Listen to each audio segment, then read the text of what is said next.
Good morning, everyone. It is morning for me out here in the New England area. So I just got done going to the post office and dropping off a couple of boxes because, I try to sell a few things here and there online. I try to, basically pick and flip, that's what we do. Make it a little side money if we can to pay off certain bills. Hey, you got to do what you can in this world, you know what I'm saying? Got to make your own way. You got to toil your own hands. You got to not depend on other people to bail you out every time. Now, hey, somebody can hit the skids every once in a while and they need a little assistance. But, 98% of the time, you got to stand up on your own 2 feet. You got to figure it out. See, now I'm going to go off the trails. All right, because it wasn't the original reason I made this video. But going with that thought, I remember years ago I was in jail. And, what? The Christian guy was in jail? What's going on? Wait, Christian guy, did you find God in jail? Are you one of those guys? No, I'm not. I'm not one of those guys.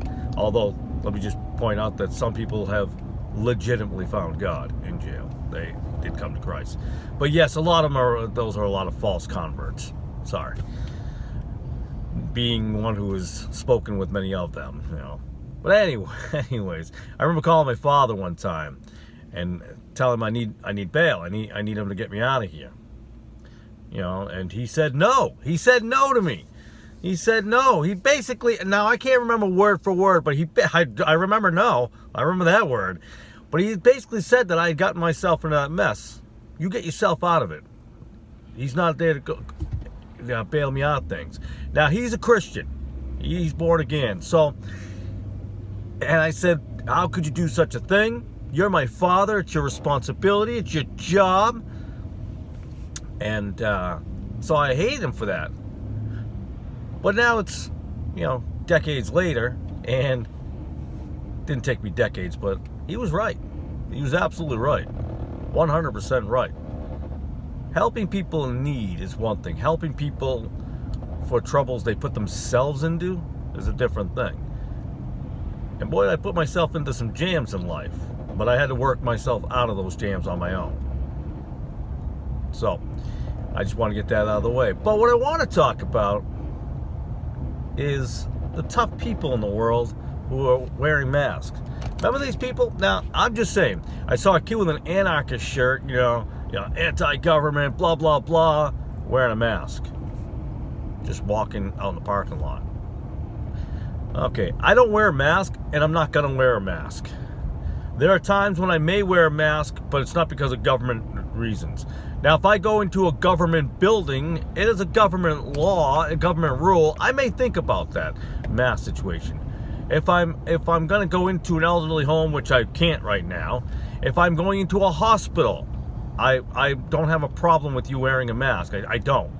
But when you're walking down the street, when you're riding your bicycle, when you're even riding a motorcycle, when you're in your car, when you're in the forest, and you're wearing a mask, come on. Now, no offense to some of the guys, I love my redneck friends, man. I've had some over the years. Guys, bros, you got your American flag on the back of the truck. You got your gun rack in the back. You are those guys that AR-14. You are not taking my guns, guys. But the government told you to wear a mask, and you did. So here's the thing. All those, and churches. Don't forget the church buildings. Oh man, you closed down. Of course, you're 501c3. You're owned by the government, anyways. So no biggies there. And listen, there are good people in the church buildings. I know a lot of nice, good people. They're nice, they're good people. They're just confused and they're lost. They've been convinced that they have to be there. That's all. I'm not mad at them.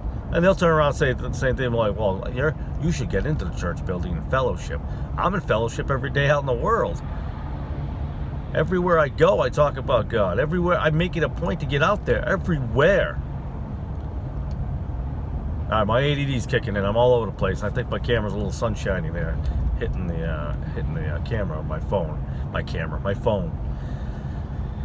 All these tough people that were going to stand up against the government.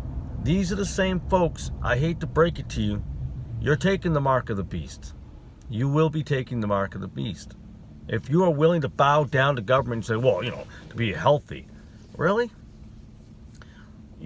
You don't think about that when you go to the hospital. You don't think about that when you had the flu and you were walking around and going where you shouldn't have gone.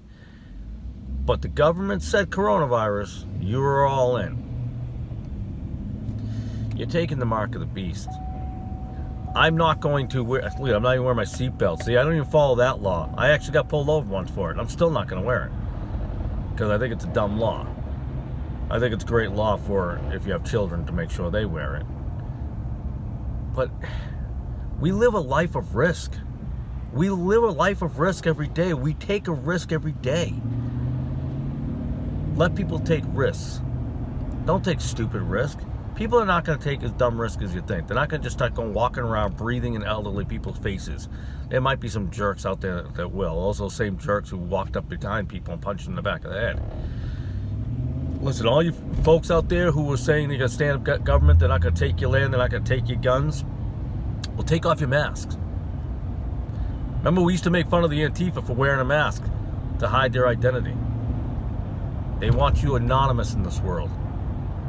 You're just another number. Don't be just another number. Take off the mask and live, my friends. Especially if you're walking down a nice, beautiful trail.